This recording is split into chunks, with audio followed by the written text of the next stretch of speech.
Tools or systems? Does having the right planner matter? Y'all, we've been told that if we can just find the right planner, the right system, the right workflow, we'll finally feel in control. But what if systems aren't about control at all? What if we made our systems about connection? Y'all, if you have a drawer full of half-used planners, a digital app graveyard on your phone, today's episode's for you. We're going to be talking tools or systems, and I'm going to be answering the question, does having the right planner matter? Let's do this. Hi, y'all. I'm Dr. Danielle McGew. I'm a mom, a professor, a recovering overachiever. And when I came to planning, I really did because I was searching for control in my life. Y'all, I was in the muck of it, and I just had my first kiddo. My second was on the way. I'd had mastitis 9 times in 9 months. Our bathroom floor was non-existent. That's like a wild story. We also had a water main break in our old house, and our basement flooded. There was just so much going on. I felt so wildly out of control. I wasn't sleeping because I had an infant, and I wasn't sleeping because I was pregnant again. And I just felt like I needed control in my life. And I had turned to planning before as a way to control as well. So I remember my very first semester at college being so nervous about finals week, it feeling like this huge, huge thing. And me like, grabbing one of the free planners that the university gave us. And I would just plan out my days and my study plan minute by minute. I mean, I really do think that I had my days scheduled down to like 15-minute increments. And so I really think that I had had this sort of like a psychological obsession with planners and templates and systems because they promise safety and predictability. And I sell us this idea that our lives can be contained and optimized. But one of the things that I have learned is that the same habits that I go to kind of help me find control, that when we are too rigid with them, when we over optimize, that when we automate to the point that we have stripped ourselves from presence and meaning, right, that we find ourselves in this cycle of burnout and shame. And so I'm going to talk you through a little bit of a reframe of systems, and I do want to talk with you about tools because I think that systems and tools matter, but our relationship matters to them a lot. Because I think that this idea of having control is a bit of an illusion. And that the moment that we're willing to say, you know what, I actually can't control it all, but there are little spaces that I can make decisions about, that I have agency over. And I want to create systems that help me connect with myself, that help me feel grounded and guided, but I don't want to feel boxed in. And I want to recognize that even if I do those things, quote unquote, right, there are still going to be elements of life that are just beyond control, and that there's a bittersweet beauty in that as well. So I first want to sort of help you rethink systems from control to connection. So systems really are not meant to control you, but are meant to connect you. They should be connected to your values, your energy, and your people. And so if you have systems in place that you've never taken the time to go, hey, are these actually aligned with my visions, my energy, or my people, right? Like, you might need to rethink that. I also think that we talk about systems as if they're like a windmill going around or something. It's just like super predictable, and it just keeps going and it just keeps going. But I think that systems can be soft, they can be flexible, they can be playful. And they really ought to be able to evolve with your season of life as well as your sense of self, because we are constantly evolving, changing. We are weird, unpredictable beings, and we have to live with other beings too that are wild and weird and unpredictable. And so I want you all to know too that my systems have changed so much. There was a huge shift when I became a parent. My work at the university has shifted so much over the years, from, being kind of a traditional faculty member to being in fellow positions in the president's and the provost's office to being the director of women and gender studies. I have had systems too for this theater that I run, that all of a sudden, I went from being on a team of, 5 people running that theater to being solo running that theater. And each of those shifts have required a complete reworking of the systems that I was using. And so, as I do this too, I kind of want to say there's this, it's self-determination theory, and it talks about autonomy, competence, and connection as a framework for healthy systems. And so when you think about the systems that you have in place, you need to ask yourself, does this increase my sense of autonomy? Meaning, like, you get to make decision making, that you have some power there. Does it make you feel more competent? And does it help you feel more connected? I do a lot of consulting in different businesses. I've worked in some law firms. I have worked in a tech firm. And some of the places that I go in, what I really notice is that what they desperately, desperately need is more connection, more communication. And yet they're seeking systems that actually will remove that. Like, we don't have time to talk with each other. We just need to go. And I'm like, ew. Like, I don't know that you're going to be able to create a system that actually creates less connection and think that it's going to be healthy. So where does your current system help you feel more connected? And where does it disconnect you? And ask yourself that question. Now, I want to distinguish next between tools and systems. So tool is the object. It might be a planner, an app, a template. And a system is the rhythm, the ritual, the relationship that you build around it. So sometimes I like to think about this in terms of practices, habits, routines, and rituals, right?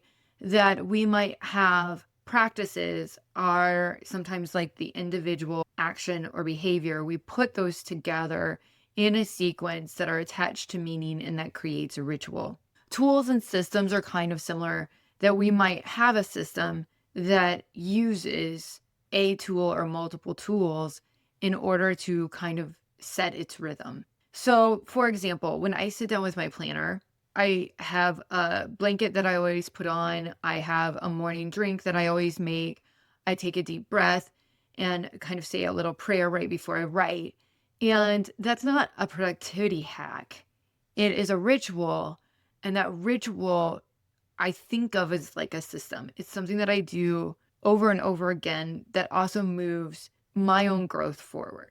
So the same planner, the same tool could create burnout, or it could foster peace. And it really depends on how we engage with it. So systems too, like, I want to just reiterate, they're not fixed, they're rehearsed, they're refined, they're reimagined. And so I just kind of want you to hold with yourself, like, what are the tools that you're using? And also, do those tools create autonomy, competence, or connection? And do you need to change the tool, or do you just need to change your relationship to the tool? So, like, another myth that I want us to work through here is a productivity myth that we're really taught to prize consistency.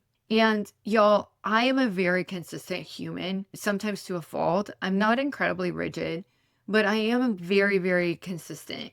But I think that sometimes, even as someone who's really consistent, it's not consistency that I need, it's congruence. So consistency says, let's do it the same way every time. Congruence says, let's do this in a way that we're aligned today. And so, for example, I am pretty good about exercising. I would say probably 4 to 6 days a week. I've been doing that pretty regularly for several years now. There were some break periods there, but for most of my adult life. And what's really interesting though is I don't have a really strict workout routine, in the sense that, Monday, Wednesday, Friday at this particular time, I go to the gym. Tuesday, Thursday, I do this at home. I kind of am like, hey, my goal is to hit this many days of yoga at the Hot Work Studio and this many days of lifting down in my gym. But then I really am adapting to, this week, this is when it's going to work. And I'm making shifts. And you might see some consistency there where I'm doing it the same way and at the same time. But most of the time, you're going to see a lot of flexibility there. And what I like is that this gives permission for our systems to flex with our energy, our hormones, our kids' schedules, grief, inspiration. I like to think our systems are seasonal, they're not moral. There is not one right way to do things that like makes you a good human. So I think that you need to build a system that feels like you. And I do think you need to ask yourself, what's a system that will make things possible for you? And what rhythms in your day already work? And are there certain habits that need to become rituals? Or are there certain rituals that need to just become habits? And how do you want your system to feel? I think that if you design for feeling before function, that what you're going to find is that the function will follow. So I want to just reiterate that I actually think tools are wildly important. I can tell you for a really long time, I struggled with planners. I wanted a paper planner. There was a time too that I really wanted to go all digital, and I would try and try and try. And I spent so much money, downloading different digital ones, buying myself a flippin' iPad.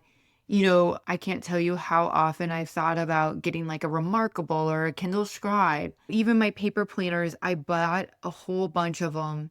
And it took me a while to realize, oh my goodness, I need a very particular layout. I cannot, for whatever reason, my brain cannot handle vertical layouts. And that's like what 70% of the population uses. And it did take me a while to figure out what is the right tool for my brain. And so I do think that having the right tools matter, but I also think that sometimes we might have the right tool and either we haven't developed the sort of practice around that tool, or we are trying to fit the tool instead of having the tool fit what works for us.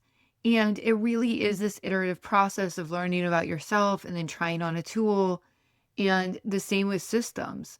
So I want you to, as you're thinking about the tools that you want to use for 2026 in particular, so thinking about the new year, and as you think about your systems, I want you to first spend some time figuring out, well, what works for you? What is it that you need your systems to be doing for you? And I want to give yourself permission to also just experiment and to play.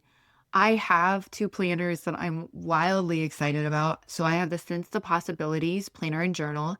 And this is really designed to help you reflect. It takes you through the vision goal setting process. If you want a little highlight of what that process is like, you can go listen to the holidays episode that I did last week. I work through the vision goal setting process to help you set your holiday goals. This is like a really in-depth system to help you set the right goals that is grounded in you and where you are in this season of your life. And then it helps you check in with your goals really regularly and really map this out. Where the 2026 Plan Goal Plan Weekly Planner, it is really the workhouse. It's where you put your appointments, it's where you put your to-do list. There's a vision goal setting quick start guide. There are places to map out your goals throughout your year. There are quarterly reviews in there, but it is more like, let's get into the daily rigmarole. Let's think about what are the things that you need to grapple with today. So I really like using those together where you can have your journaling ritual and practice where you're in the Sense the Possibilities planner. But then when you're like figuring out, okay, what do I actually do today? What are my appointments for today? That's when you're really dealing with the weekly planner there. And so the two together are really designed to be in alignment with each other. And together, they are tools that should support a system that is flexible, that is adaptable, that supports your energy, that fits with who you are becoming in this season of your life, that creates space for both reflection and looking ahead and visioning and planning. So I hope that you can stop looking for the right system and that you can start building one that feels like you. I want you to know that your planner is not broken. It's just asking for meaning. It might just need a really saucy, juicy ritual to go along with it. And if you'd like extra support, please reach out to me. I have all sorts of exciting things coming up. So if you want a little support as you kind of are moving out of this year and gliding into the next year. I would love to be the person that helps support you, that cheers you on during your journey. So please reach out to me. And until next time, be bold, be balanced, and be well, friends.